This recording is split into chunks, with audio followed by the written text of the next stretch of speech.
புலனடக்கமும் மனக்கட்டுப்பாடும்.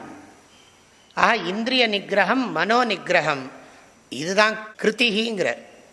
கிருத்திகின்னு சொன்னால் செயல். என்ன செயல் பண்ணணும்? நம்முடைய புலன்களை நாம் கட்டுப்படுத்தணும். உரனென்னும் தோட்டியான் ஓரைந்தும் காப்பான் வரனென்னும் வைப்பிற்கோர் வித். வரனென்னும் வைப்புனா மோட்சத்துக்கு அப்படி பேர்.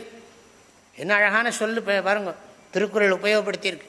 வரன் என்னும் வைப்பு வாழ்க்கையில் தேர்ந்தெடுக்க வேண்டிய பரம புருஷார்த்தமாகிய மோக்ஷம். அதுக்கு வள்ளுவர் கொடுக்கிற சொல் வரன் என்னும் வைப்பு. அதுக்கு என்ன பண்ணணும்னா ஓரைந்தும் காப்பான்.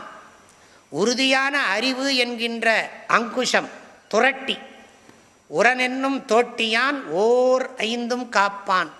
ஓர் ஐந்துங்கிறது ஓருங்கிறது மனதை குறிக்கிறது. ஐந்தும் காப்பான், ஐம்பொறிகளையும் காப்பான். ஐந்தவித்தான் ஆற்றல்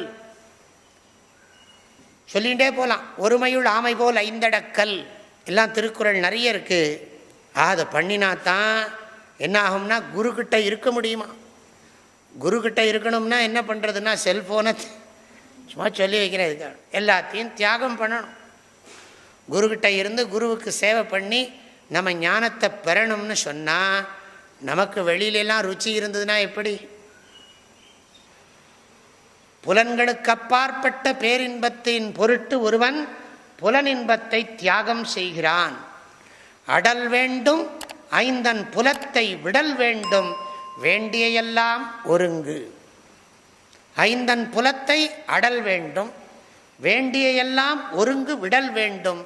மோட்சம் அடையணும்னா இதெல்லாம் பண்ணியாகணும். வாழ்க வள்ளுவம், வளர்க மனிதநேயம்.